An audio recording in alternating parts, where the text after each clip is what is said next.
Ladies and gentlemen, this is Art of MMA. I'm your host, Mike Ginn. Welcome back to another brand new episode. This week, we'll be talking about some news. Of course, we're going to be talking about Diego Sanchez and that whole Joshua Fabia situation. We'll give our 2 cents on that. Everybody else has, so we might as well jump into it. Former UFC fighter Alan Belcher, he makes a move. We'll talk about that. Shogun's coming back. We'll talk about whether that's a good idea. And we'll get into some other news, including the ever-revolving door of John Jones. We'll break down some results from last week, including Invicta 44, Bellator 259, and UFC Vegas 27. Before we get into some picks for some regional action, because there aren't really any major promotions going on this weekend except for one, and that's a pre-recorded event. So we'll be talking about all that. But first, of course, I got to introduce my co-host. I'm talking about the mechanic, Brandon Catino. Brandon, what's up, buddy? Hey, man. It's Wednesday. Time to talk some fights. Man, you're getting smoother with the Wednesday. Getting smoother. You actually kind of said it smooth last week, but the video kind of got choppy right as you were saying it. So it still kind of came out stuttered whether you said it right or not. Gotcha. Of course, before we get to the action, always to support the show, artofmma.com/shop. Promo code is cookies in honor of Carla Esparza. She was fantastic last weekend. We'll, of course, talk about that later. I'm rocking the legendary Bruce Lee tee. I don't know if you can see it that well through video, but it's awesome. Super comfortable, nice and soft. Print came out great. So if it's something you like, of course, Brandon rocking the Art of MMA logo shirt. And in honor of Brandon, you want to tell him what we just dropped in the shop? Oh, we just dropped that new legendary Kevin Randleman shirt. So if you guys want that one, you guys can get that one as well while you get the Bruce Lee and the Royce Gracie one as well. Yeah, man. I asked for requests. Brandon actually just came out of nowhere. He's like, how about Kevin Randleman? I was like, that sounds like a good idea. I don't think many people really think of Kevin Randleman, of course, former UFC heavyweight champ and UFC Hall of Famer. So Kevin Randleman was original. He was balls to the wall, came at you the entire fight, always action-packed. Unfortunately, he had that staph infection and some other things kind of cut his career a little bit short. And, of course, he passed away at a very young age of 44, I believe. So in honor of Kevin Randleman, got him on the front, quote on the back. I'll probably throw a little splash up on the screen while we're talking about this as well, so you guys can get the visual as well. But, Brandon, that's enough promos. You ready to start talking about some news? Yes, sir.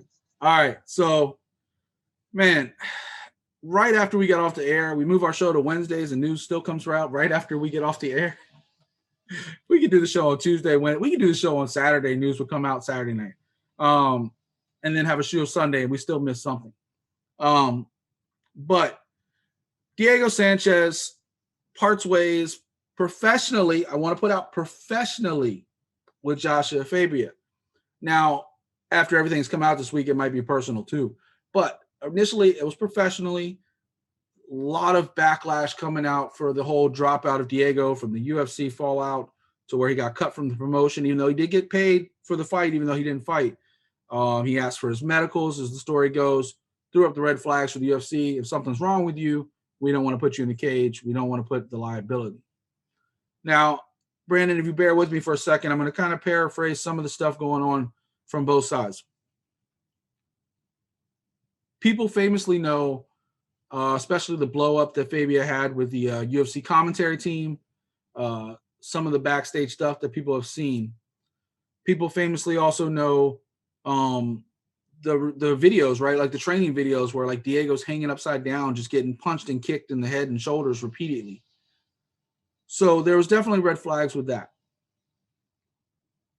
And then you got former training partners, right? Like Rashad Evans, who famously was at Jackson's for a long time before he went off to the Black Zillions and Sanford and everything like that. Michael Bisping, who's a really good friend of Diego Sanchez's, who still talks to him about the whole situation.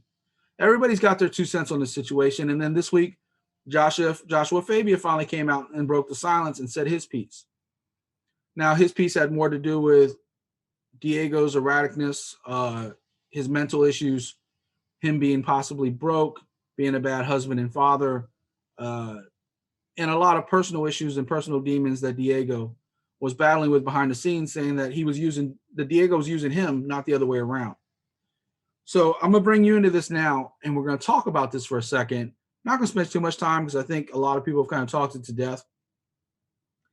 But I like to always say there's two sides to every story, and the truth is somewhere in the middle.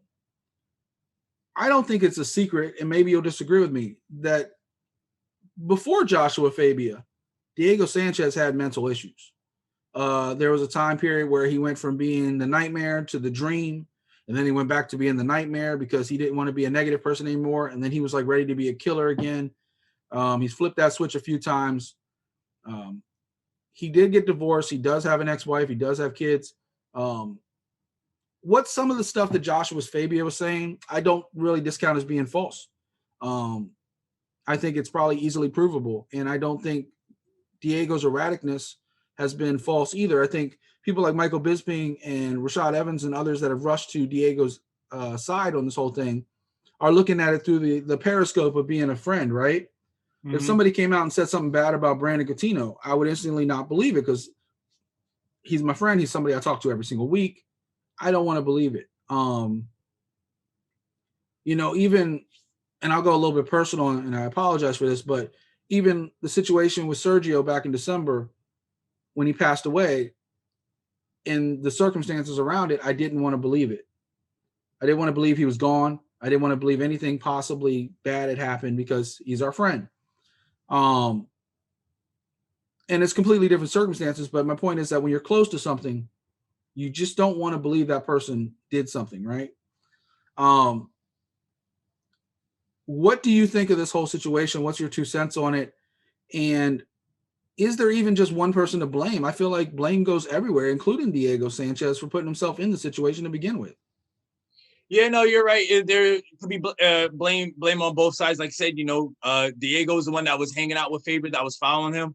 But to me, man, it's like, I mean, a lot of people have been saying it, but it's like when Fabia came out saying the things they saying, like, true, like maybe it is true, like saying, Diego has his faults, but that doesn't mean that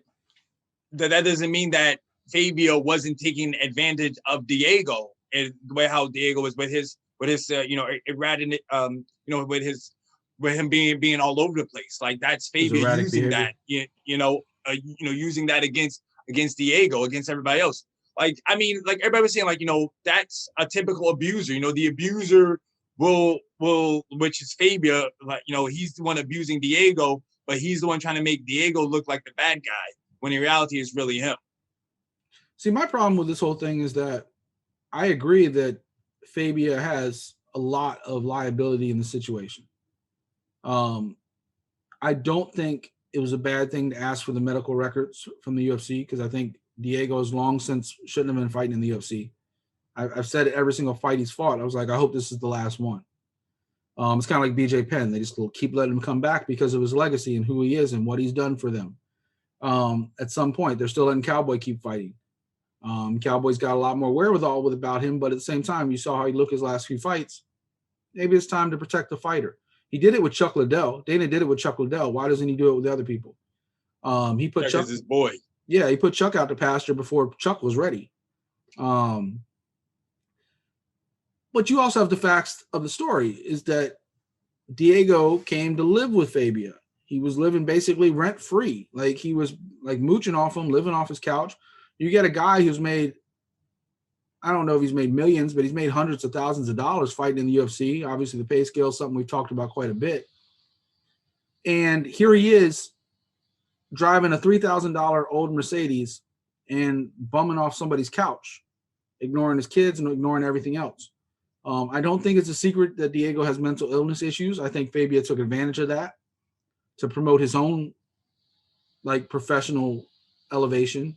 I don't know probably the best way to put that, but to elevate his own professional status. And I think his mental illness made him susceptible to that, but Diego also put himself in that situation long before Joshua Fabia came into the picture, which was only, I believe in 2017. 2018. I don't think he's even been in the picture that long.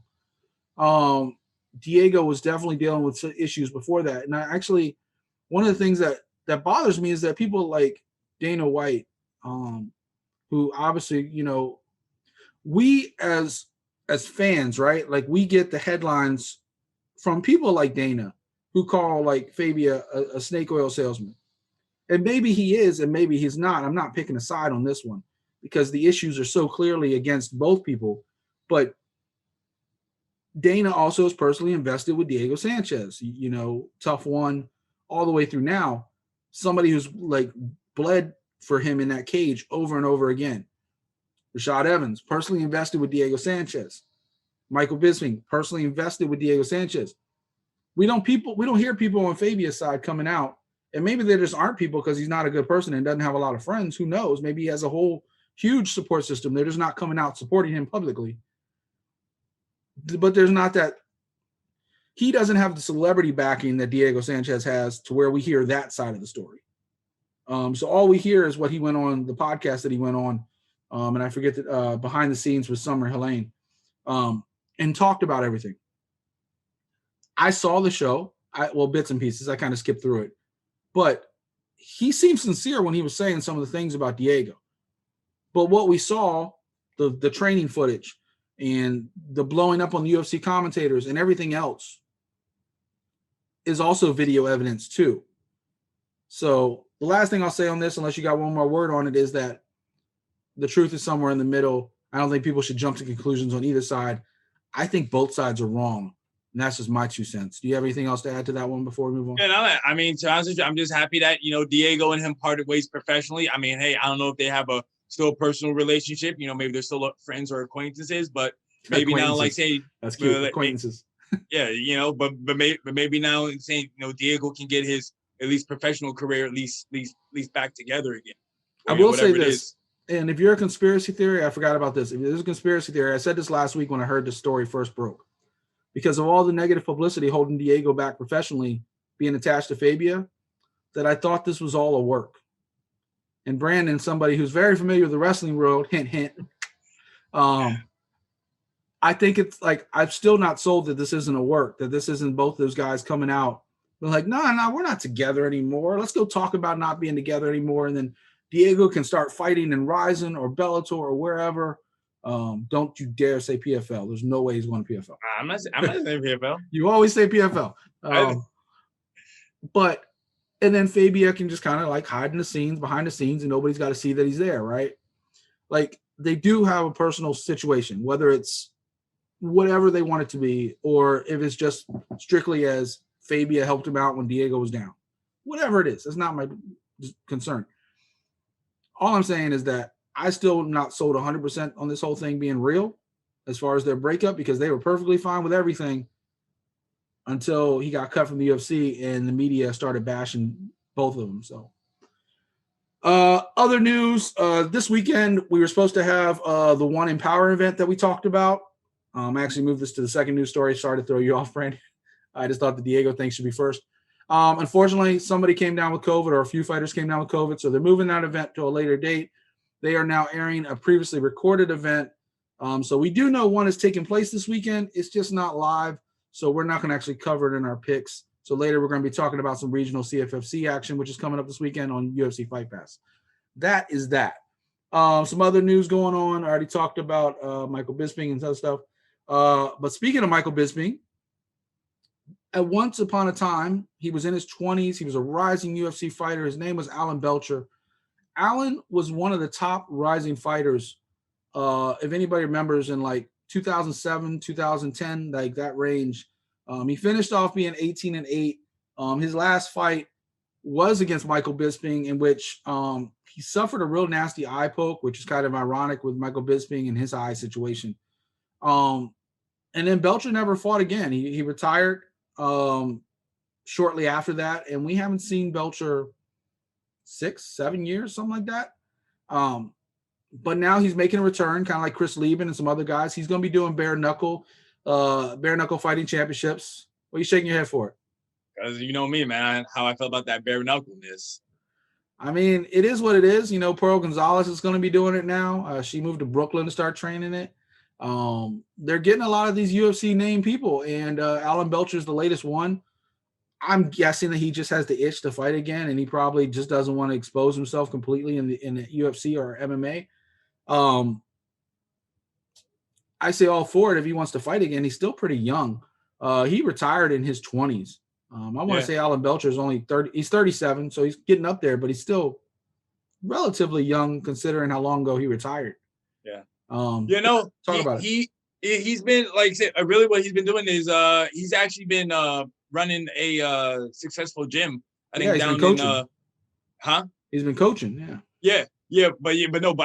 but he actually has like a successful gym. I think I want to say it's in Louisiana, but I mean his school was doing so well where he actually, I remember because I used to see ads about it, but he would try to run seminars to help other people learn how to build their own gyms and stuff like that, to get people to come in and join them and stuff like that. Like that's how like big time he was getting with his gym. But like you're saying though, right? I mean, he had years off. His body wasn't taking the abuse that that it would have been if he was still fighting. So I mean, so technically, like in age, he might be a little bit older, but his body is still young because it's still fresh. From not doing all the wear and tear of a fight camp or anything like that. So like I said, man, if he's got the itch, why not let him get in there, see what happens. I mean, I'm honestly more curious why he would do, like, so you talk about the bare knuckle, and I know you're not really a big fan of it. Honestly, I'm not a huge fan of it myself because I think it's just a bloodbath. But you look at somebody like Kevin Randleman, we just talked about, right? The new shirt. Kevin Randleman fought in the UFC and other promotions before they had the gloves at one point. Like there's I've seen video of him fighting with no gloves on. Gamebred, Jorge Masvidal is coming out with this Gamebred Fighting Championships, which is basically bare knuckle, but MMA, not just punching, not just boxing. I feel like Alan Belcher would be better for something like that if he really wanted the itch to come back and fight, especially with his MMA name.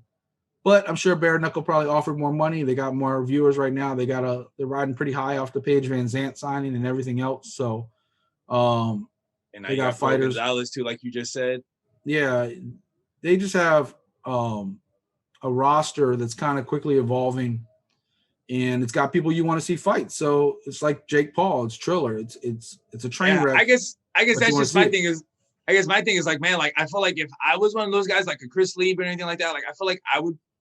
I guess in my head, I'm just like, why not just do boxing instead? Like instead of doing bare knuckle, like they always say boxing will pay you more anyway. Especially too, like if somebody like Triller, like if you're named like a Chris Lieben, like a Paige Van Zandt, like a Pro Gonzalez, like why can't you, kind of make the bread that way? But I mean, like, hey man, you want to fight? I'm with, like, I'll still support you as a fight, but I'm just not really into the bare knucks.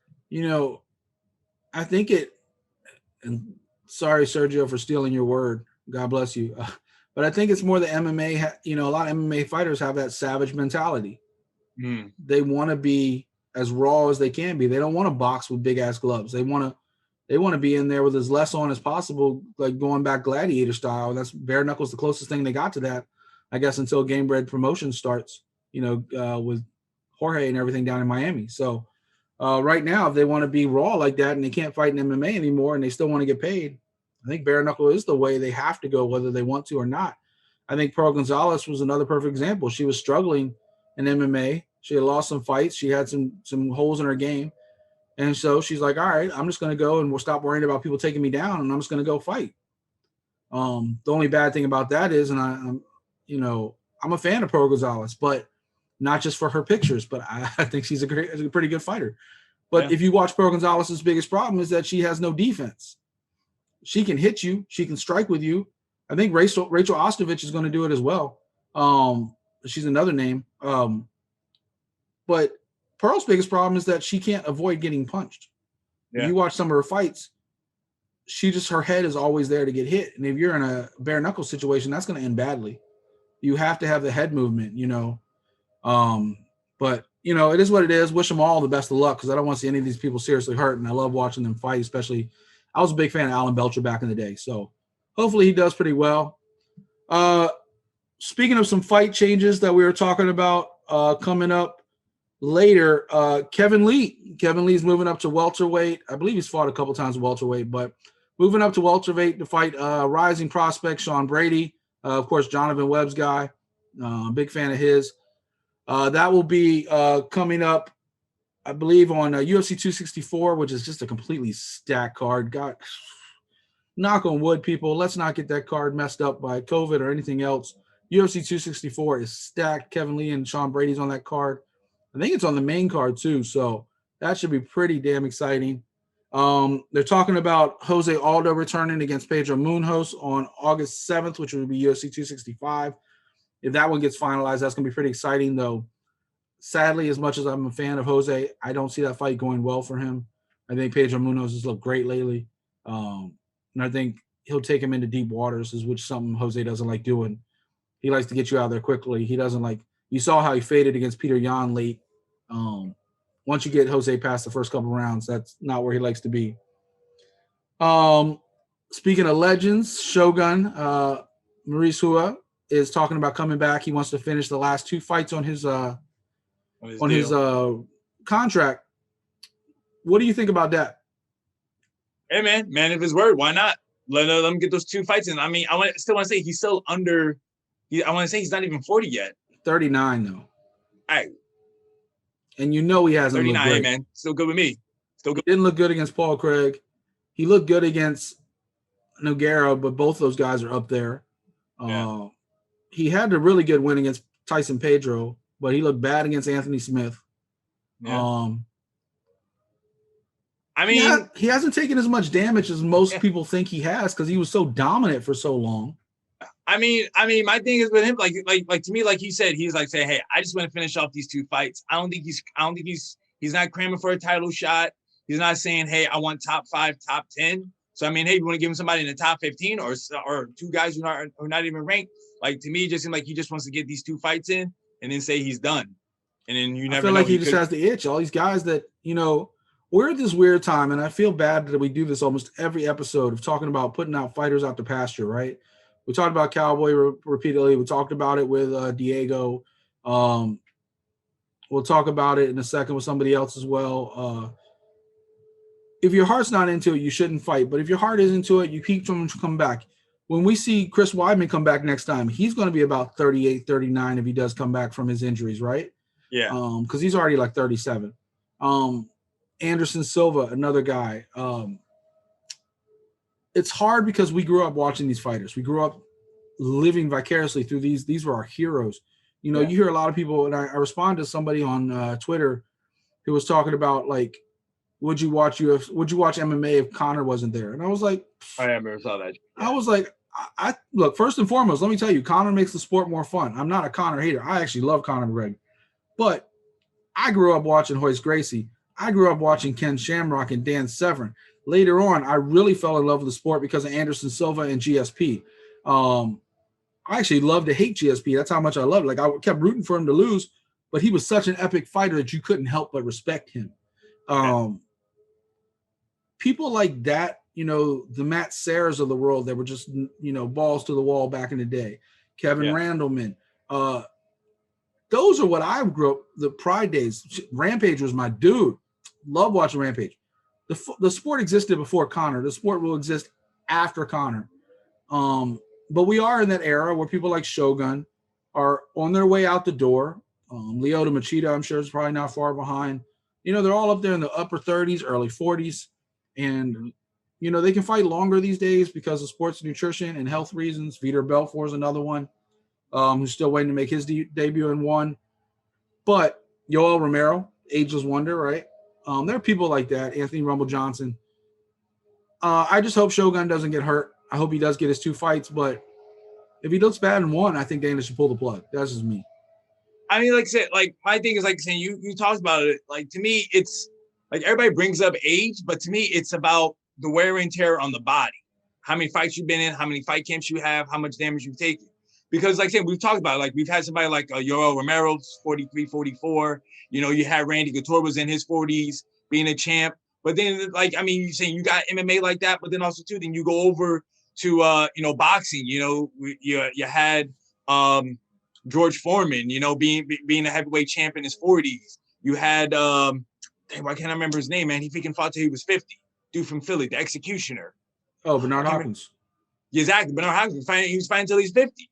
Like to me, it's all about just the wear and tear. Like even if we just about like Anthony Johnson, the dude has had many layoffs. Like he just took like, I want to say 2 years off from his last fight. So to me now, He's fresh. Even before when he left the UFC, you know, he refound himself back as a heavyweight in the World Series of Fighting. You know, he wasn't taking damage in those fights. So to me, it's like he's still young, like he still might be 37, but he hasn't really been like fighting or taking damage. So to me, he's still fresh. So he can maybe still fight for like another 3 years and be cool at 40 and say, all right, guys, I'm done enough. You know, but you look at fights like say you see people who can fight till they're 40. You've seen people like even like a GSP, a legend. That dude stopped fighting when he was what, 32, 33, you know, and he basically like stopped. You know, he came back for that Bisping fight, but then he was just done. Because why? He was burnt out. He was tired. All the training camps as a champion, everything like that. So it's like sometimes it's like people think of the age, but it's like, no, you gotta think about what has this person been doing? Like what fights have they been doing? How was their training camps? How were their injuries? Everything like that. My concern is what I call the Dan Henderson effect. Dan Henderson was extremely successful till late in his career, right? Like up until that Shogun, 42. Yeah, up until that Shogun fight, he was just rolling to the point where he was getting title shots. He went on a down spur, ironically fought Shogun again and then got a win and then lost a couple more fights. The end, other than the Hector Lombard fight, the end of Dan Henderson's career is not very memorable. We all remember the long run that he went on when he was, you know, up until the point where he was 29-8 and he was beating a lot of people. We obviously remember the first Mike Bisping fight where he knocked him out cold. Mm-hmm. But Michael Bisping in that last fight, the last fight of Dan Henderson's career, basically embarrassed Dan Henderson. Like he went the distance and he could have finished him a few times. He just didn't want to get caught by Dan Henderson's one-shot power. Yep. So he never took the risk. But I feel like he could have finished him if he wanted to. That's my point. It's like when eventually age catches up to you, Father Time catches all of us. And you cannot have the wear and tear, but it doesn't mean you're as quick with your responses as you used to be. You look at Lyoto Machida nowadays. He's smart enough to not put himself in bad situations, but he can't keep up with the younger fighters. Sometimes a smarter fighter will win. Randy Couture is another example. You know, he went in, fought James Toney, took him down because he didn't put himself in a bad situation. Daniel Cormier with his dirty boxing that he kind of got from Randy Couture. Some of that stuff he does. He doesn't put himself in bad situations. Stipe, of course, caught him. One of the greatest heavyweights of all time. You know, of course, Ngannou went through Stipe, but at the same time, Daniel could have fought a couple more times, but he knew it was time to walk away. That's all I'm saying. It's like, I just hope it's not the itch that's getting Shogun back in the cage, and it's actually he thinks he can still compete a couple more times and win. Because if you don't think you can win, you're going to get hurt in that cage. It's just the end of the story there. So, but with Shogun, well, we got to move on because we're spending way too much time on the news. Paul Felder announced his retirement officially this weekend on air. Congrats to the Irish Dragon, or as John Anik likes to call him, the Iron Lung. Man, Paul always put on great fights all the way from CFFC through the UFC. He came back last year, late notice against RDA, and put on a 5-round war. Obviously, RDA won, was the better fighter that night, but on 5 days notice, Paul Felder took that fight and still went the distance with him. Paul Felder is always going to be a situation with me of what if, because Paul was always on the cusp. Like, he spent a long time on the regional circuit, and then he was kind of like on the cusp of like always being right there in the title picture. He has a tremendous record, and he fought a lot of tough guys. So, and he's obviously fantastic on commentary. So, congrats to Paul Felder. Before we move on, do you have like a favorite Paul Felder memory? No, man. I just like all of his fights. They were all entertaining. Like I put it out on Twitter. I mean, a lot happened right in your backyard. Yeah, you know, like I was just saying, like, just congrats for all the entertaining fights. Like I feel like he was never in a boring fight. He was always entertaining. For those who want a little turn back the clock, if you go on artofmma.com and search Paul Felder, Eric Johnson, who was our lead interviewer for a long time, he actually interviewed Paul back when he was with CFFC, way before the UFC. So if you really want to go back in and check out some old Paul Felder for nostalgia purposes, that is there.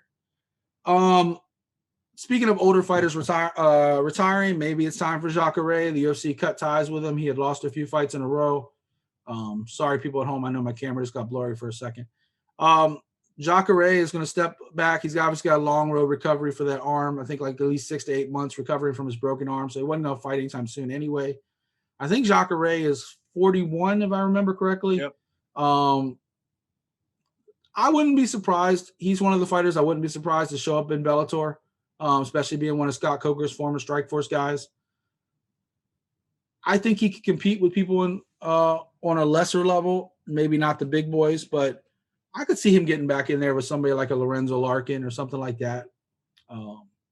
But I don't know. He's always been a grappler, so he hasn't gotten too many like punching wars. So I see your point. I think he's another guy I would like to probably see like kind of transition. Speaking of Bellator, this came out right at the last second. Michael Venom Page, this is the reason why the news is at the end instead of the beginning. Michael Venom Page, even though he's got a couple fights left on his Bellator contract, he's aiming for a rematch with Douglas Lima after that TKO stoppage, medical stoppage of Derek Anderson just a couple weeks ago. He's always dreamed about fighting in the UFC, so he's definitely got it on his radar.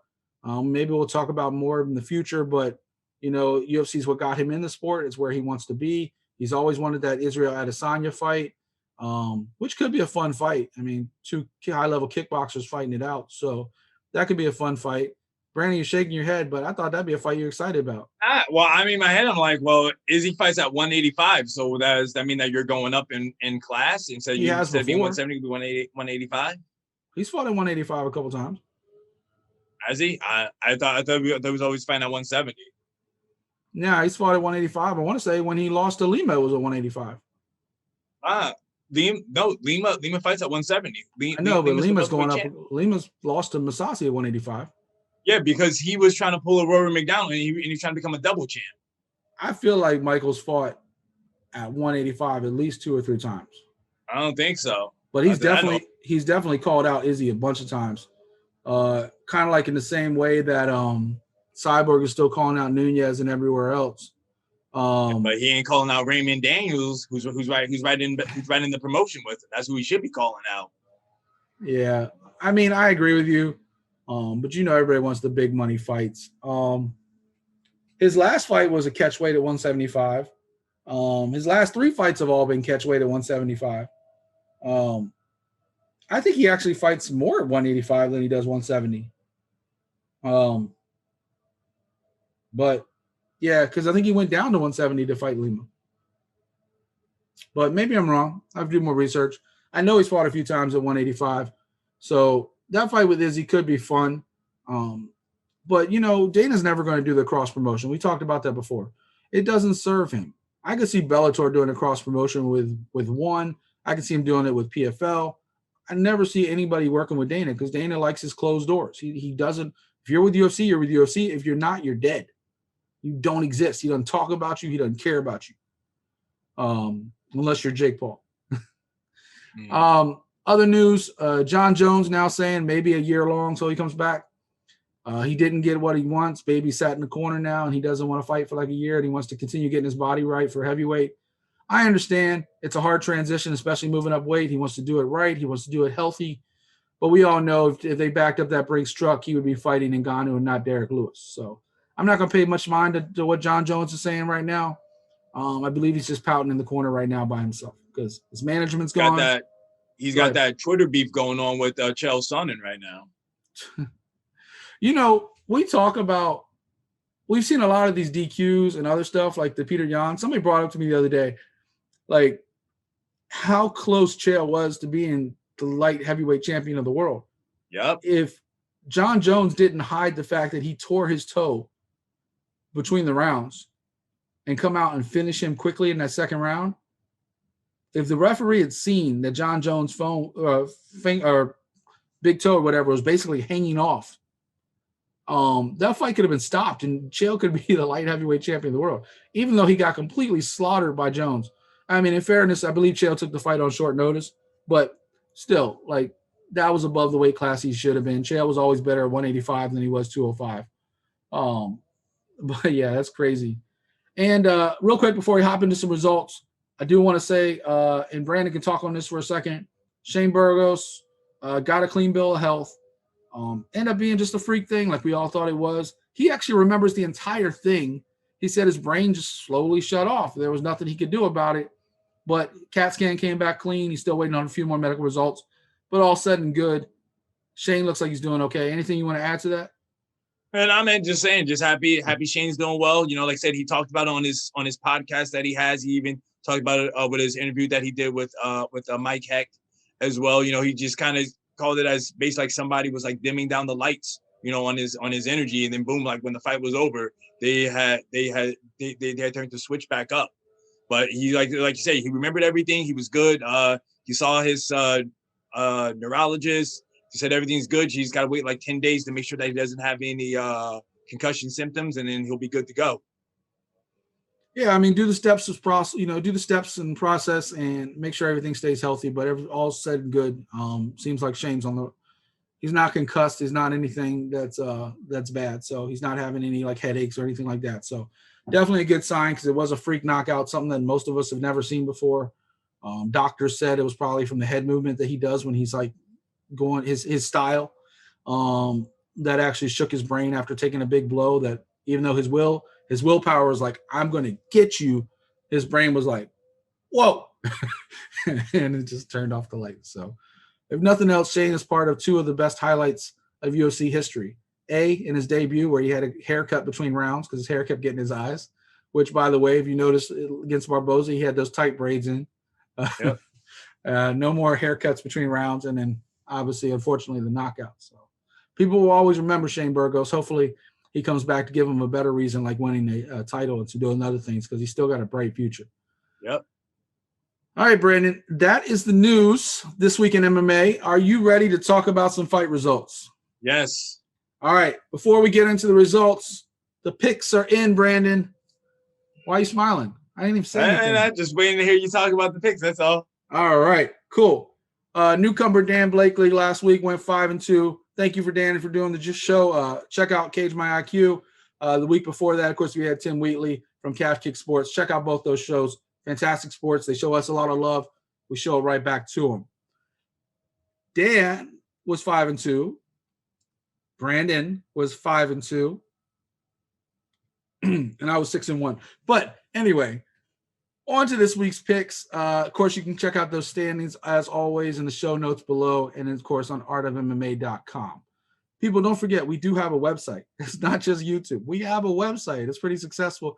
Has a lot of great interviews on there. Check it out, artofmma.com. I don't think I plug it quite enough. I plug the shop. I don't think I ever actually really plug the website. I think I take it for granted that people know. Yeah. All right, Brandon, let's go ahead and talk about some results. InvictaFC 44, or Invicta on Axis, their very first show on Axis. The headline was Rodriguez versus Torquato. Karina Rodriguez finally captured the crown of the flyweight title. She couldn't beat Vanessa Porto, but she does beat Diana Torquato by unanimous decision. It was pretty much a clean sweep. One was even 50-45. I don't know the judge that had it 48-47. I don't think it was that close in any of the rounds. Maybe one or two I think Torquato might have squeezed out. And that's just because I think Rodriguez took it easy a couple rounds. What did you think of that fight? Oh, man, I loved it. I was happy for Rodriguez. You know, she made history being the first Mexican champion, you know, for Invicta. She looked good. You know, I like what I saw. You know, she came out. She was I felt like she was the more aggressive one. You know, saying you know, hanging out with people like Aldana and them. You know, to help her with her boxing. So I think her hands, you know, definitely look crisp. She had her combinations going. And I really just think she had more value. And I thought she fought a great fight. I thought she fought a great fight. We both picked that one. We actually both picked the winners in this one. I thought she fought a great fight. I thought she did what she did. I thought she was smart about it. She didn't take too many chances. And Torquato, who was a newcomer to the promotion, like you mentioned last week, you know, she wasn't even in the rankings. She actually got the fight, I think, more out of circumstance, being available and in that weight class. So Karina Rodriguez now the Invicta flyweight champion. And over in the atomweight division, formerly obviously the division most of us remember Michelle Watterson for back when she was in Invicta, and Jessica Penny defending her title. Alicia Zabatella won via split decision versus Delboni. I don't know why it was a split decision, honestly. Like, I don't know the judge that had it 48-47 for Delboni. It wasn't a clean sweep. Like, it was a very competitive fight, but I just never really saw that. Like, I never had doubt when the judges were being read. Like, when they did the split decision judging reading, I was like, what? Like, I thought she was about to get screwed because I thought there was no way she lost that fight. And then at the end of the day, Zabatella did win the fight, but I don't think it was a split decision. What do you think? I mean, it definitely was a close fight. Like, I mean, especially like in the beginning, Zabatella like really wasn't like, I guess she was really kind of looking for the counter shots. Like, she really wasn't throwing much. Like, really, I want to say like both ladies like really didn't have the volume going. But I think like as the fight got on, like that's what the champ likes to do. Like, she likes to take people into the deep waters. But she really couldn't get her wrestling going on. Like that was really like a shocker for me. Like, I really thought she would have been able to get her takedowns, hold her down, do some ground and pound, but it really, for the most part, was kind of fight standing up. Yeah, I think the only thing that was holding her back is that she likes to use the submissions, and Delboni has never been subbed. Like, she's very good on the ground as far as defending herself. And you kind of saw it. And at times the fight wasn't even exciting because they were both kind of like looking for position, but I didn't have any question who won the fight. So do you think the decision was the right decision? Yeah. I mean, like I said, it was a close fight, but yeah, I did think that she still won because I thought she definitely won the fifth round because I honestly I think I did kind of see that it was a little bit close, but I definitely knew like the fifth round was hers to take it. Yeah, I thought she just was better in the championship rounds, and I definitely thought she won at least one of the early rounds. In other fights, Claire Guthrie won over Juliana Miller, Josie Storts over Garcia Favela, Klein won over Melendez, and Pond over Yandali. A lot of those fighters are more inexperienced fighters you might not have heard of before. Invicta doesn't have the deep roster they used to have. Like we said before, a lot of those girls are now in the UFC, Bellator, PFL, so on and so forth. So hopefully they start getting their feet under there. Now they got Anthem money backing them, and they can start being the promotion that was definitely a great feeder system for a lot of the great MMA women's fighters that we see out there. So props to Invicta for getting back on the track, and look forward to seeing more of them in the future. Anything else you want to say on that card, Brandon? Yeah, no. I still like that Invicta. They look the same. Like they still look the same, like how they did on Fight Pass. So I like the look. It didn't change or anything like that. And also too, man, being in Kansas with Invicta, man, open scoring. I love it. I love open scoring with the judges. This way, you know what judges are thinking. When they're going to these fights.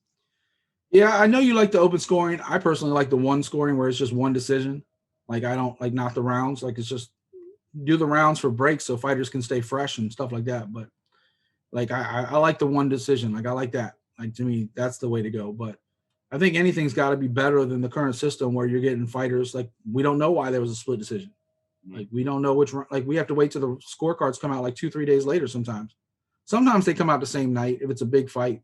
But sometimes we don't see it till like Tuesday morning. Like, oh, that was the scoring. Okay. That makes sense. But, you don't see it in time. Yeah. All right, let's move on to Bellator 259, Cyborg versus Smith New. And just kidding. Cyborg kind of took her time with Leslie Smith. It did go later in the fight. She knocked her out in the fifth round. But, I mean, Smith was competitive, but it was never a competitive fight. Break down that fight the best you can. I mean, it's just really, man, you just say kudos, man, to Leslie Smith, man. I'm saying she's a tough woman, hanging out with the Diaz brothers, everything like that. She's a vet. I mean, she's been around the corner a couple times. Yeah, saying she's a veteran. Like I said, it is a feat in its own if you can get out the first round with Chris Cyborg. But let alone she went 5 rounds. But hey, man, Chris Cyborg is Chris Cyborg, man. Like I said, dominant champion, dominant female fighter, just dominant fighter in general. Doesn't matter male or female. Saying she puts hands on you, you're gonna feel it. I feel like, and maybe I'm discounting Leslie Smith a little bit here, and I apologize, But I feel like Cyborg was like, if you watch the fight, especially the early rounds, I feel like Cyborg was trying shit out. Like she was like, let me see if this works. Let me see how this acts. Let me see what she does if I do this. Like, we know every MMA fighter is constantly evolving. It doesn't matter if your first fight or your 15th or your 30th fight, constantly evolving. I kind of keep going back to that Usman quote after the Masvidal knockout, where he said, I'm still getting better. Our last time we saw Cyborg, she got her first submission of her career. We saw some of that stuff with Leslie Smith. She was trying different things that she doesn't usually always try. I feel like she could have gotten Leslie Smith out in the first, second round, but I don't think she ever felt threatened. So she took her time. And then came the fifth round. You don't want to leave it in the judge's hands. She's like, all right, cool, time to finish this. And she just came out and finished it. I don't think it was any more to really be said about that. Congrats to Cyborg on another win. I hope one point they can have some kind of crossover with Kayla Harrison or Carissa Shields or somebody else in another promotion, because I just don't see much competition for her sitting there in Bellator, even though I know Bellator takes better care of her. Scott Coker's always been one of her biggest fans. But I would like to see some kind of cross promotion just so she can finish her fight out, her career out with a more marquee matchup than just another rematch with Leslie Smith or somebody else. So I have a question, because like a lot of people talk about like, I'm not gonna say like I don't like Kayla Harrison, but my thing is like I like full disclosure, like I never been big on the Ronda Rousey hype train, because like I looked at her and I was like she's not that good in my opinion. So then like I look at somebody like Kayla Harrison and everybody's talking about how she's dominant. Now to me it's like, yeah, she's dominant in the PFL. Who's she going up against? But I guess like I'm looking at her skill set and her one fight in Invicta. Yeah, one fight in Invicta, and like we're talking about, oh yeah, putting her in major fights with like Amanda Nunes or a Clarissa Shields or a Cyborg. But in my head it's like, what is it that you think that Kayla Harrison can do to Chris Cyborg? Because in my head, because in my head it's like, yo, if they start standing, I'm picking Cyborg. Like my thing is like Kayla Harrison will have to try to take her down, which I don't think she can do. But if she does, Chris Cyborg does have jiu-jitsu. Like that's the thing. She's like Jose Aldo. We haven't seen her on the ground because she usually just keeps it standing unless she wants to try something new. To answer you, nothing. I do think Kayla has better wrestling than Ronda ever had. Like I feel like Kayla could blitz you and wrestle you, not just judo throw you. I feel like she trains with better killers down in Sanford. She has a better camp than Ronda ever had. We always we just talked about Joshua Fabia. The same thing goes with Ronda's coaches. Like we always question Ronda's coaching, right? Ronda was a king or queen of her time because the MMA fighters weren't as evolved, especially in the women's division, as they've gotten evolved over the last several years. The Amanda Nunez's were still getting their feet under them when Ronda was cutting. It was contenders like Correa and Misha Tate and Katz and Ngannou and some other people who might not be as well-rounded. Right now, the biggest money fight for Cyborg is Katz and Ngannou, who's gotten way better since that Ronda fight. They'll say that Ronda fight was a fluke, man. She just ran in there like a fool. It's not a fluke. You get caught, you get caught. That's MMA. I mean, I don't think there are flukes in MMA. In boxing, I could say you run in, you get caught with a punch, it's nights out. If you get rung up in a submission in like 14 seconds, that's not a fluke. You put yourself in a bad situation. And of course, Kat's mind was all over the map at that time. She was coming off her husband's death. She was coming off a lot of stuff, who was also her coach.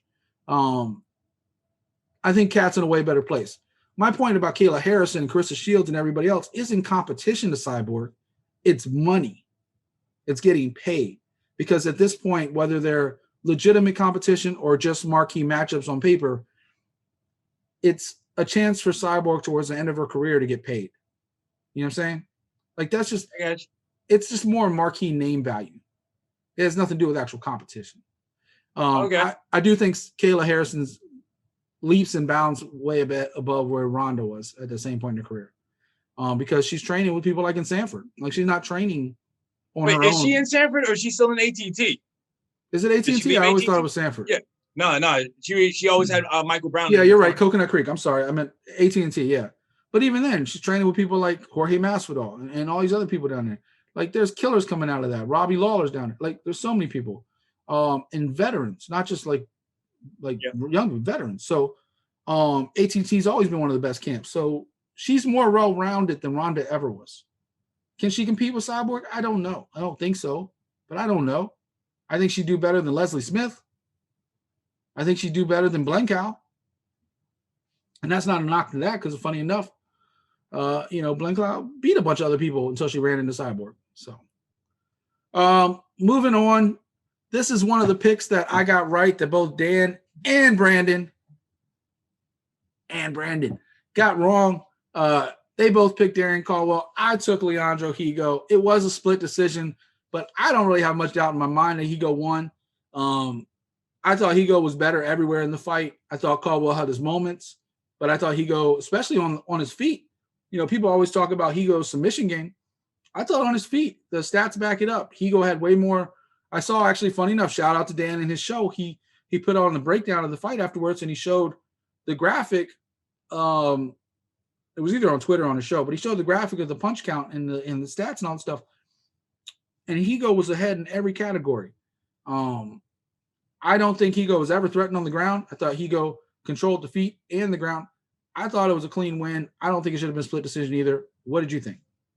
Yeah, no, man. I kind of really thought this fight was going to go the same as the first time they fought, which is where Caldwell had caught him in a submission in the first round. Like I said, I thought Caldwell wrestling would have got the job done for him, but that wasn't the case. This time it was Higo who was the one that was controlling him on the ground, and also too he was the one that was doing the controlling on the feet as well. Like I said, man, like I'm saying, Caldwell had changed camps, new coaches. So maybe they weren't in sync yet. They weren't really flowing. But I mean, kudos to Higo, man. He got the job done. Honestly, I don't even think it matters what Caldwell was doing because I think Higo's just a star on the rise. Yep. This is his third win in a row. He had that hiccup. He got knocked out against Aaron Pico, right? Like everybody remembers, Aaron Pico had that devastating loss, and he was like his hype train was derailed. Then he came back against Higo, and he knocked Higo clean out. And everybody's like, "Oh my God." And he's back. And he did lose to Darren Caldwell just 3 years ago. Like, it wasn't like they've never fought before. But what he did in that Sean Bunch fight, especially the Mendejas fight, and into this fight, you could see his whole momentum has changed. He figured something out. And now Higo's not a little kid. He's 32 years old. But he's figured something out. And he's got that momentum going. And I personally really want to see what happens against him and maybe a Sergio Pettis or somebody. Because it's going to be a fun fight because he's not going to – Sergio proved against Archuleta he has good takedown defense. But Higo's a little bit different. Higo's going to attack you from angles. He's not going to come straight at you like Archuleta did. So that's going to be a fun fight if they actually match them up because I don't really know who else would be in front of him for that title shot. But Mix. Yeah, Patty Mix. I mean, of course, Patchy Mix, he needs a chance to get his title back too. He's coming off a win. I believe Higo actually called out James Gallagher. He said he wanted an easy win. So he called out James Gallagher. So that should be fun. Speaking of other great fights, and by the way, this Bellator card was stacked. I know we talk about the main and co-main and then highlights. Where do you stop on the highlights on this card, Brandon? There were Grant Neal got the rear naked choke on Tyree Fortune, which was fantastic. It was a good grappling exchange, just smooth transitions. Your boy you talked about, Sawad Awad, he got the TKO over Nate Andrews, which is another great showing. Jaleel Willis went the distance against Mensendona, looked great. Mr. Paige Van Zant, Austin Vanderford looked pretty damn good against Fabian Edwards. You want to go down the card. Everybody's love, Valerie Loretta. She was upset by Hannah Guy, though I don't think it was really an upset because Hannah's probably the more experienced fighter. I think Loretta might have even broke her arm in the fight. She was wearing a cast. From that armbar that she was in for like 5 years. Yeah, but she didn't even submit. She went the distance too. Yo, that girl is trash. I'm sorry. But she's tough. Yeah, she's tough, man. I'm sorry, man. I'm just thinking about the corner when their coach straight up told her, "Don't go on the ground. It's atrocious." And I was like, "Yo, he's keeping it real with her." But how can you call her trash when she's only 22? I'm gonna call her. No, the thing is with her is like, yo, she talks like she is the bomb. Like it's like, girl, she sells herself. Yeah, but the thing is like, yo, you got to know, like, even when, like, the thing was like, it wasn't even, it was after her fight when she posted on the gram trying to say like, oh, Yeah, I showed off my ground defense and I dropped her.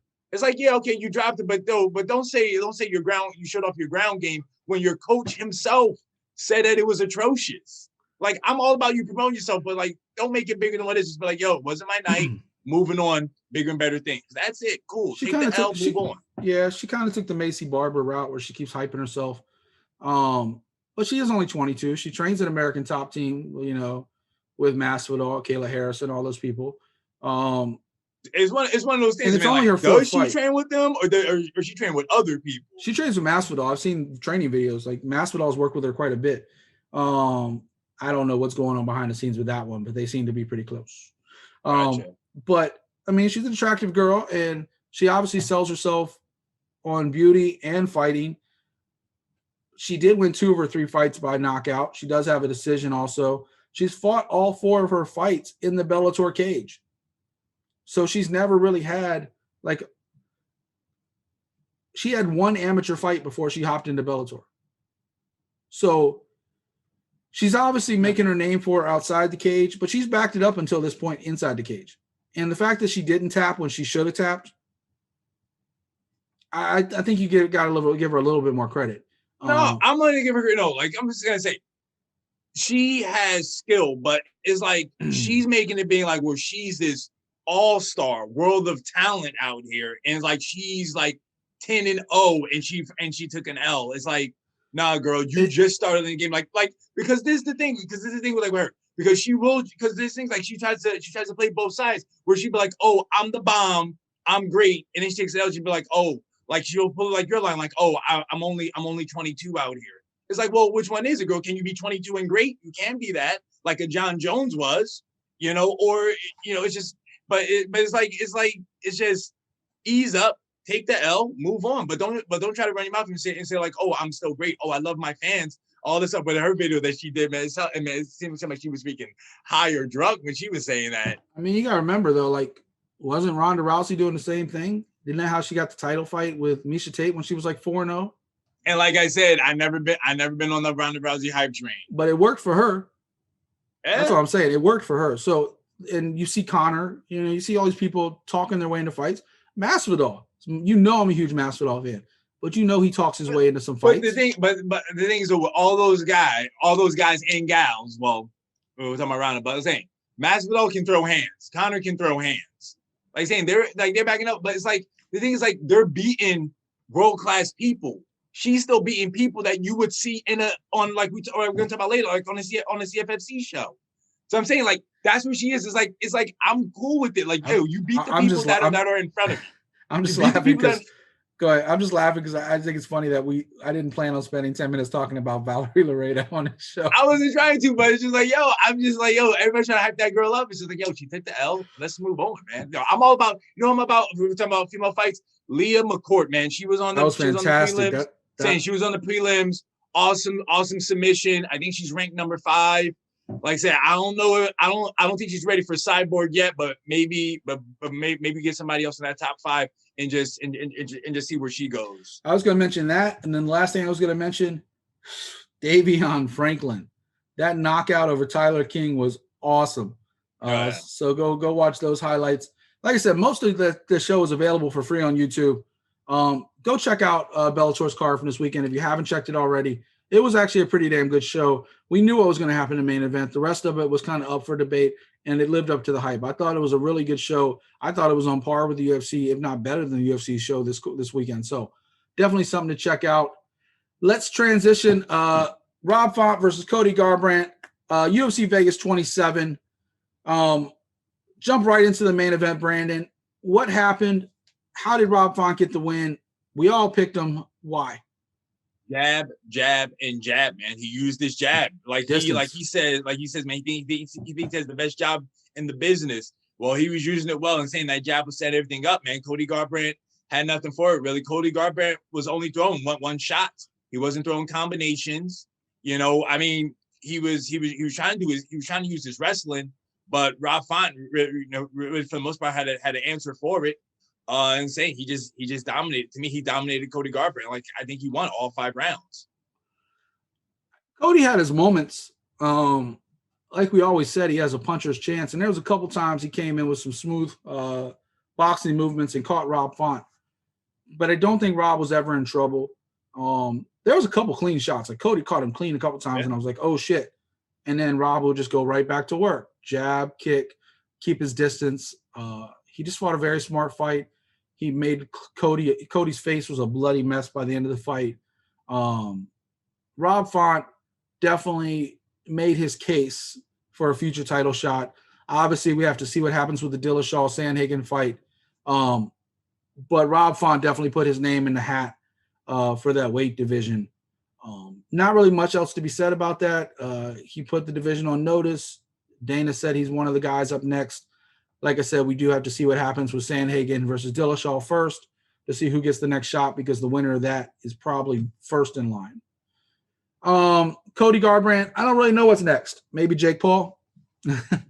I mean, the dude's talked about forever about dropping down to flyweight. So I mean, he could go down to flyweight now. Last time he did that, he had so many medical problems when he tried to do it before. Yeah. So, because that's what I was saying. He was supposed to go down for a flyweight title, but it didn't happen. But who knows? Maybe now he might. Maybe flyweight could be where he's supposed to be. He did prove his chin held up, though.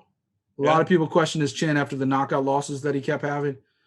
He took a lot of damage from Rob Font, and he stood there and kept taking it. So, but I think your analysis last week was perfect when we were talking about Shane Burgos' defense, and you said, well, what about this guy? Yeah, Cody doesn't have any defense.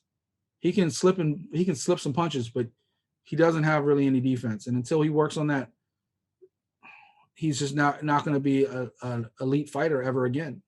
I mean, I'm not gonna lie. Like, I mean, if he stays at bantamweight, there is a fight that I wouldn't mind seeing. Hey, you can call me a homer if you want, but I wouldn't mind seeing him and Jimmy Rivera getting in the octagon. That'd be a fun fight. That'd be a fun fight. And I wouldn't mind seeing somebody like, I talk a lot about Ricky Simone.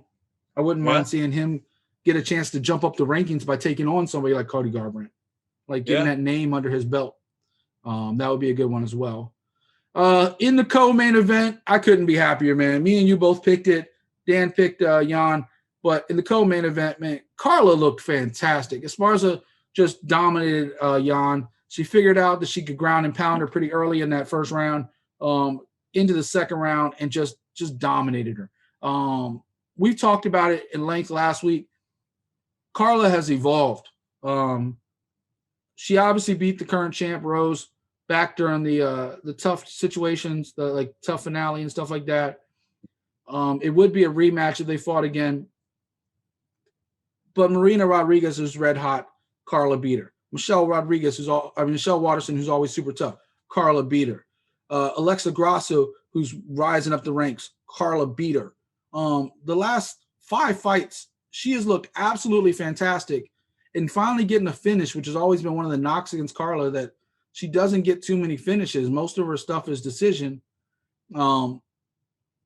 especially in the last several years. She got some decisions a lot in Invicta with submissions and knockouts, but against lesser competition. Carla has evolved, and she is definitely a threat for that title shot. I think Weili's still going to get the first shot back because Dana says he's been put on notice. He sees Carla, he knows. And if for whatever reason that Weili fight can't happen, because of visa issues or whatever timing, whatever works out, Carla is ready. Carla is next. She didn't take a lot of damage in this fight. What did you think about the whole Esparza Yan fight? You know me, man. I'm all about Carla Esparza. Been a fan of her since Invicta. Actually, no, I've been a fan of her since when she was in Bellator. That's how long I've been a fan of Carla Esparza. Like I said, she looked good, man. Like I think I want to say the fight started standing up, but then I think once she got that first takedown and she just knew how easy it was, and Yan wasn't giving her any resistance, I think she was like, "This is what I'm gonna do. I'm just gonna take her down, keep her down, smash her, and get the hand raised," and that's what she did. Because I mean, it really was really Yan would get taken down. Like Yan would maybe try to fight a little bit. Once she knew she wasn't going anywhere, it was like she just gave up. She quit. Because even when she got that crucifix, she didn't do anything. She just laid there, and I'm like, "Girl, you're about to get elbowed in the face," and that's what Esparza did. I think Esparza broke her will. I think Esparza broke her will. Yeah, but I mean, me personally, of course, I always I've been a fan of Esparza. I think she deserves the shot. I don't know why Lee would get it, since to me she wasn't a dominant champion. She won the belt, and then that was her first title defense. No, I'm sorry, it was her second title defense.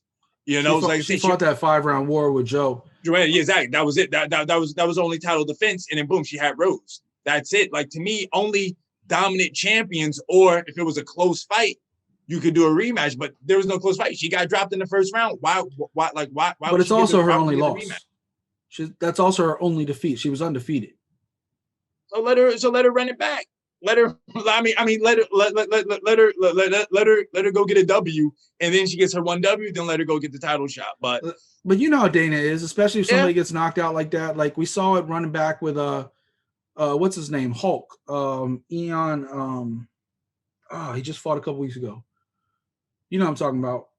He had that fluke knockout, and then he got knocked out real quick, and then talked his way into a fight and got knocked out again. I know what you're talking about. Yeah. Cutabella. Yeah. Yeah. Cutabella. Exactly. I knew it would come to me. See, people, I'm smart. I got it.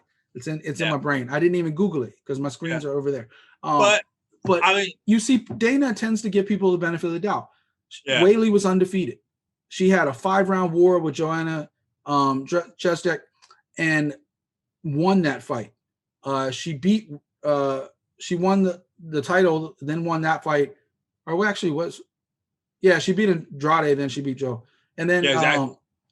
So she won 2 tough wars. It's not like, you know, in a division that hasn't had too many very long running champions, that's pretty dominant for that division. So I think she does, especially since it was a first round knockout. The fight didn't go long. It wasn't a dominant performance. It was a clean knockout. It wasn't questionable. But I think she deserves at least the consideration of a rematch. Carla's been working her way up the ranks. Carla had some hiccups. She fixed the flaws in her game, got back on track. I love to see Carla get a shot, but I don't see anything wrong with having Weili and Rose run it back, especially since they could probably do it pretty quickly, I would assume, because they didn't take much damage. I don't see why they couldn't run it back in September or even August, and then have Carla at the end of the year fight the winner if you want to keep them both active. I mean, that makes sense to me. I mean, I see your point, but let's talk about some other results on the highlights. I was unfortunately my only incorrect pick of the week. I did pick against Jack Hermanson. I thought Shabazian would bounce back from that knockout. I was wrong. Hermanson pretty much dominated that fight. He was clean across the board in very many different aspects. Like, he won 29-27 in each round. I mean, each scorecard. But I don't think Hermanson was ever really threatened by Shabazian. He did not look like the same fighter he was before he got knocked out. We talked about that before with Dominic Reyes. You don't know what a fighter's going to do when he gets knocked out. He doesn't look like the same guy. He now only has 2 losses. He doesn't have a lot of losses. I don't think he's the same guy. Do you? I mean, Jack Hermanson, straight domination, man. He got that 10-8 round. Like, I thought he was going to stop him. But, you know, kudos to Shabazian, man, for holding on, staying strong. You know, he still kept on fighting. He didn't quit. He didn't give up. But, hey, man, maybe sometimes, like I say, you know, maybe you just need some time off, get away, relax a little bit, let the body heal, get your mind right, and then see what happens there. But, I mean, kudos to Jack Hermanson, man, getting back in there, doing his thing, and trying to say that, you know, he wants a title shot. So. Yeah, Dan's pick of the night was David Dvorak. He looked great. He got his rear naked choke in the first round. You were just talking about Bill Aggio. You want to talk about that fight? Yeah, man. I thought it was a good fight. Like, I mean, standing up, Aggio took it, outstruck him. But the thing was, he was getting taken down and he was getting controlled. He gave up his back a couple of times.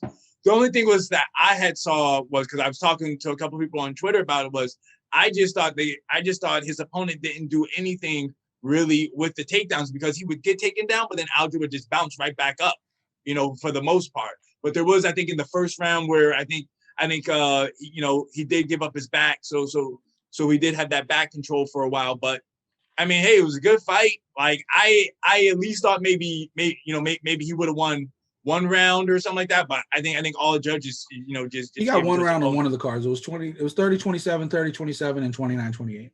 Yeah. Like, at least that's what I thought it would have been, maybe a 29-28, but not 30-27. I think it was just control time.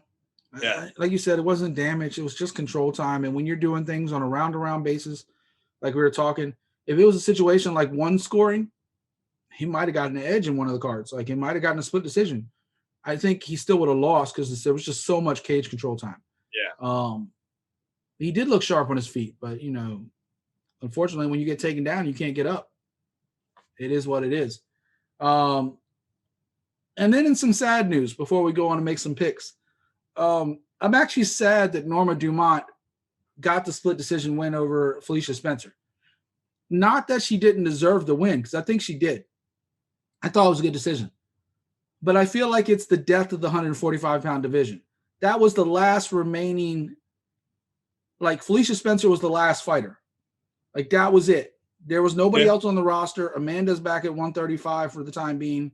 She's fighting Juliana Pena later this year. That was it. Dumont came up in weight to fight her. She's a 135-pound fighter too. After the fight, Dumont put the death nail in the 145-pound division by saying she wants to go back to 135 and focus on the bantamweight title. She wants to make a run for that title. She doesn't have any intention of going back to 145. I don't see what's next for Felicia Spencer. Unless it's got to be. I mean, she's still under contract. Maybe she can cut the weight to 135. I've never seen her that low. I don't think she can. Maybe they bring in somebody. There is a lot of talk. We were talking about Kayla Harrison earlier. There's a lot of talk. When her contract's up with PFL, she's coming straight to the UFC. Dana's been very open to it since they had a lot of back and forth the last couple of weeks. He said as soon as she's free, he's signing her. He'll throw the truck at her. Throw the brink trucks at her. Not a truck, the money truck. So maybe that if she's willing to wait. But Kayla's got a whole season to go, so she's not going to be free to at least next year at the earliest. And she's lining up for that Carissa Shields fight. So assuming that Kayla does run through the season like she did last year, which is a big assumption because there's some tough opponents in the PFL tournament this year for a season.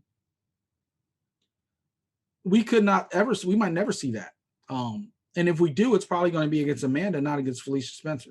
So I think the best thing that UFC could do for Felicia is cut her free and let her go to like a Bellator and fight Cyborg, or go to a PFL where she can fight more girls her own weight class. Unless she can cut to 135. But I've never seen her that. So do you have anything else you want to add to that or add to this card before we move on? Nah, man, just what you were saying, like, again, I just think about, like, I know everybody thinks like saying, like, I feel like me and Sergio, man, I know we talk about him a lot so much today. Like, I feel like he was on this episode. But, like, me and him talk about it, it's like, I feel like we're one of the guys that, like, knows that, like Brandon, the UFC. 1 second. He's always on this episode. Hold on. Down there. Is it? But it's just, he's always on like, episode. Man, it's just like, man, like, I just feel like, man, like, the UFC is not the end all be all. Like, if I'm Kayla Harrison, I'm like, and I'm fighting at 145, why would I go to the UFC if there are no women for me to fight? Like, I'm only going there for one fight, Amanda Nunes, have her come up, and that's it.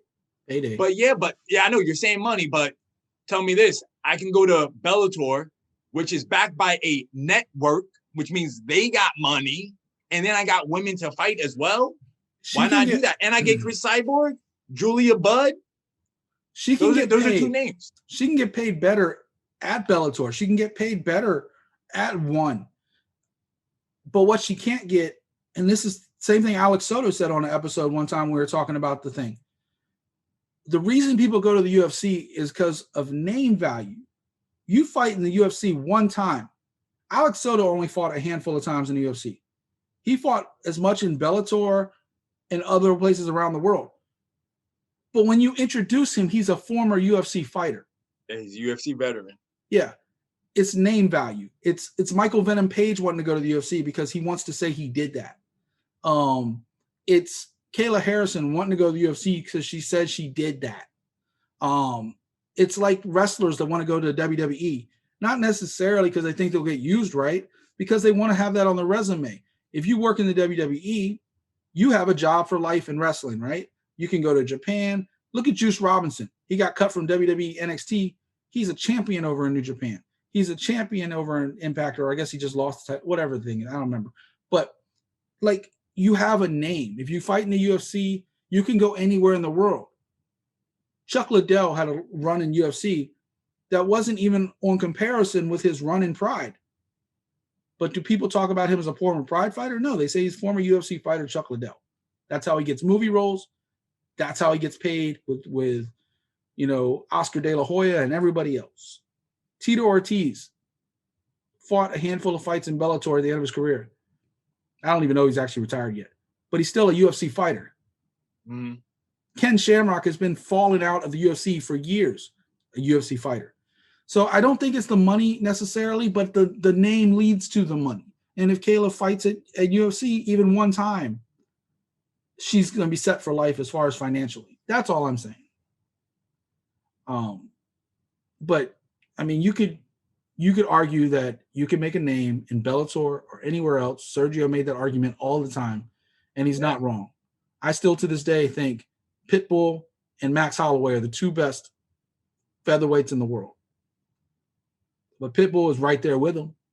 So, and he's not in the UFC. Mm-hmm. Another cross-promotional dream match. But all right. We talked about it before. We're going to move on to some results. Oh, do you have anything else to say about that UFC card? No, that's it. That's all I just want to add about the Kayla Harrison thing you said. All right. Put in the show notes, Brandon's a Kayla Harrison hater. All right, cool. I'm just kidding. He's a Valerie Loretta hater. Hey man, we can rock with that. I'll take that one. I'll take that. King of the women fighters criticizing women fighter. All right. Let's talk about some picks coming up. There is no UFC this weekend. There is no Bellator, and there is no PFL. There is one event that's taking the place of Empowered, but it is pre-recorded. So I believe we'd be able to get the results if we really wanted to. And I don't want to go ahead and make picks for something that we could conceive to be rigged. I mean, I don't know who won the fights. I don't know if you do. But, we don't. A couple things. Brandon brought it to my attention right before. Do you want to tell the people about the news about Brad? Oh, sure. Friend of the show, Brad Desir. He's actually fighting this Friday. It's going to be on FS2 for XFC. He's actually stepping in for the guy he was supposed to fight originally last year.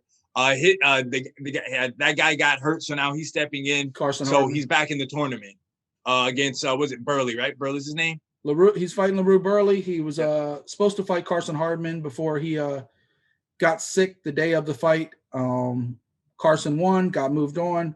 Now he's ironically taking his place in the tournament in the semifinals. So that'll be at XFC 44 in Des Moines on Fox Sports 2 this week. Make sure you check your local listings. Always big support. It starts at 10 p.m. Eastern.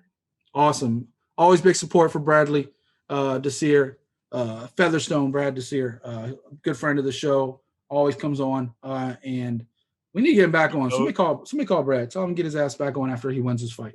Yeah, we got we need to pick on another Jets fan, since Sergio's. Yeah, maybe we should wait till football season. But nah. Brad, if you're listening, you better be watching actually, Brad. But if you're watching, get your ass back on the show. But this time without eating a burger and flying in Costa Rica.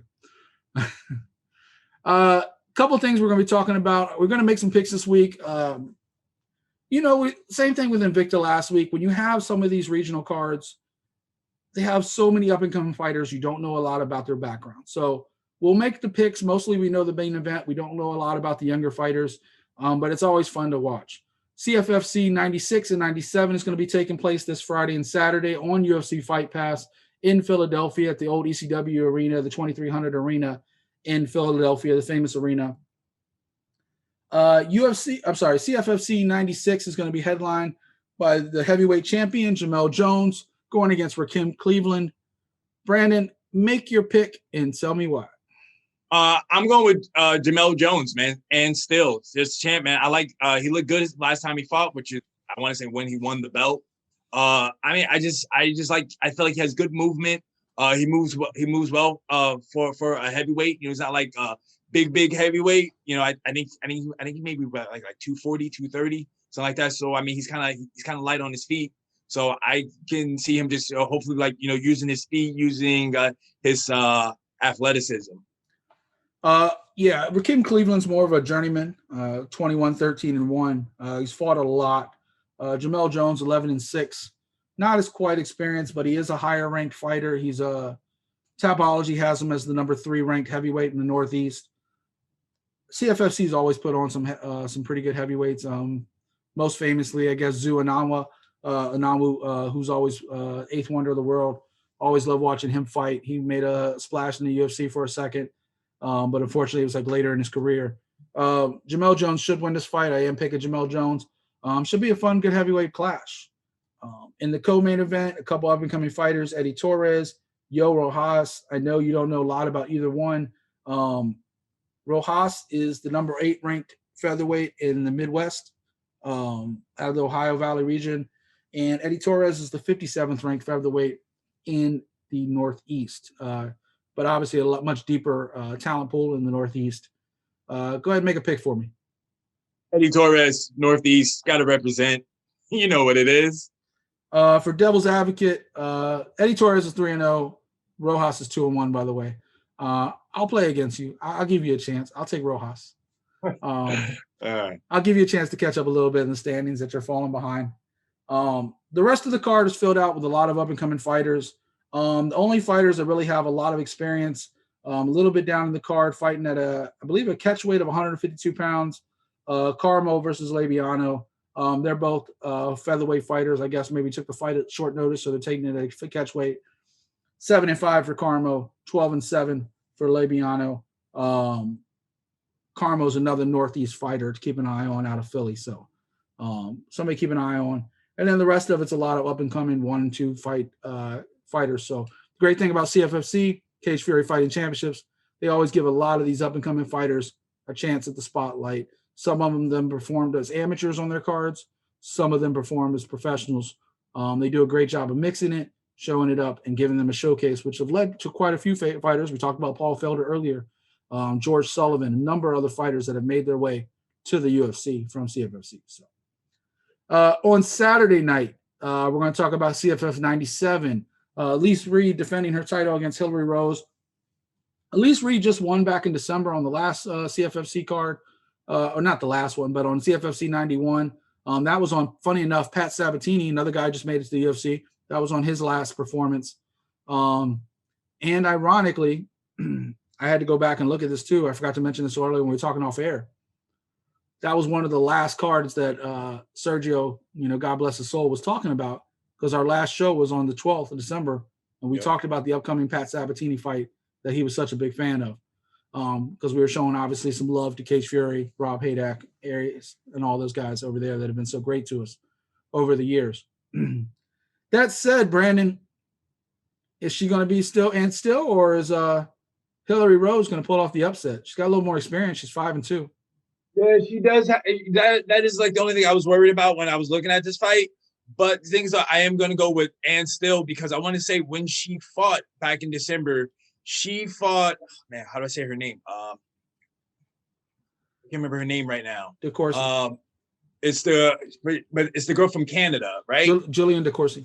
Yeah, exactly. Yeah, DeCourcy. Because now, if you'd asked me to say the name of the girl she fought in CFFC 83, I would have given you a hard pass. I would have just said Jasmine, because her last name is brutal. But go ahead.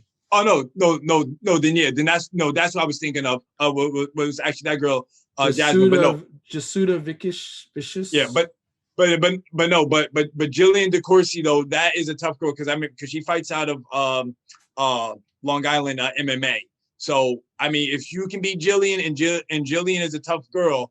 Like I said, she's a former Invicta fighter as well. So I mean, somebody who can beat Jillian, I got to give them the edge. Elise Reed looked great her last fight. I didn't see the fight you were talking about before that, but I did see the last fight she fought on that Sabatini card, and she looked good. She looked really good. I think I even talked about it the next show that we did when we were recapping some stuff. She looked fantastic, and maybe I just did it on Twitter. I don't know, because we did take a couple weeks off during the holidays for obvious reasons. But she looked good, and I do think she's going to win this fight. I don't think it's even questionable. I think she might even finish Hillary Rose. Hillary Rose is fighting, like I said, she's her sixth fight. She's 28 years old, fights out of US MMA, out of Massachusetts. So she's another Northeast girl. She's actually ranked number 4 in the Northeast. She's coming off a win at CFFC 95. She won via leg kicks against Arnett. just a month ago or so. The fight you actually might know Hillary Rose though from is actually Cheyenne Bays beat her in the Contender Series. Gotcha. So both girls have some experience. Both girls have some fun, action-packed fights. So it should be a good war. I think Elisa Reed's going to hold on and still.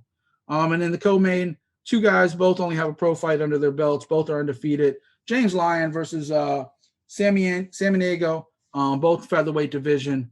Make a pick for me. Yeah, I don't even know. Like, let's go with James Lyon over here. Let's go. Damn, I was hoping you go the other way. All right, cool. I'll take the other guy. I'll take Samaniego. I'll give you another chance. Both are 1-0. Both have a lot of potential. The only thing that I know that James Lyon has over Samaniego is he has an amateur title to his name. Gotcha. He was the, I believe, CFS champion or something like that. So he has a little bit more amateur experience. As far as the rest of the card goes, a bunch of other young up-and-coming fighters. This card even less than the other one. The only other fighters you might have heard of, Matt Turnbull. He's a bantamweight. He's been around for a little while. He's 7-2. He's fighting Efren Escudero, who's 6-1, another up-and-coming bantamweight. And the rest are just a bunch of up-and-coming fighters. Like I said, shout out to Cage Fury Fighting Championships. It will be taking place this weekend in Philly. Always fun. It'll be on UFC Fight Pass. We catch it live. If not, you can catch the recording on Fight Pass. So go check it out if you have that. Give them a shout out. Anything else you want to talk about today, Brandon? All right, that's it. Really, just remember, everybody, just watch. Make sure you guys watch Brad Desir this Friday, FS2, 10 o'clock. And you know what it is, man. Like, subscribe, comment. Let us know what you really think about Valerie Laredo. All right, how about that, guys? Let us know. Let Mike know where she is in your thought process. I'm just waiting for her OnlyFans page. I'm just kidding. Don't let my wife hear that. I'm sorry. I'm just kidding. I'm kidding. Tell your wife cover her ears. It was a joke. It's a joke. Well, I mean, it's not a joke. She might actually. I mean, she probably can make some money too. I'm not hating on this shit. Man, Brandon, you just threw me all off right at the end of the thing. Let us know what you think of Valerie Laredo. Let us know what you think of Kayla Harrison. That's another one. I'll throw it right back at Brandon. Let us know. We'll talk about all that, of course, off air throughout the week. Unfortunately, it is a week where we don't have a UFC event to talk about. So we will be busy on the interwebs, as they like to say, on Twitter, on Instagram, and on, obviously, our YouTube comments. And then go to artofmma.com, not just for the shop. Go and check out some of these great interviews. I got 2 interviews with that man right over there. Eric has 2 interviews with that man right over there that they've done. They've talked about Street Fighter. They've talked about all kinds of stuff. So go check out a little bit more about Brandon. You want to know about him? Check out artofmma.com. You want to know about Brad? We got an interview with Bradley Desir on artofmma.com. Go check out the former episodes. He was on the episode actually where we were talking about Uriah Hall and Anderson Silva and the end of Anderson Silva's UFC career. So go ahead and check out all that. Make sure you stay tuned. artofmma.com/shop. The promo code is cookies this week. Save you 20% this week and this week only in honor of Carla Esparza, who I do agree with Brandon. She should definitely, if not next, she's right there next after next for the championship opportunity against Thug Rose. So we'll see what happens. But for Brandon and Catino, I'm Mike Ginn. Thank you for watching. This is Art of MMA. We'll see you next week.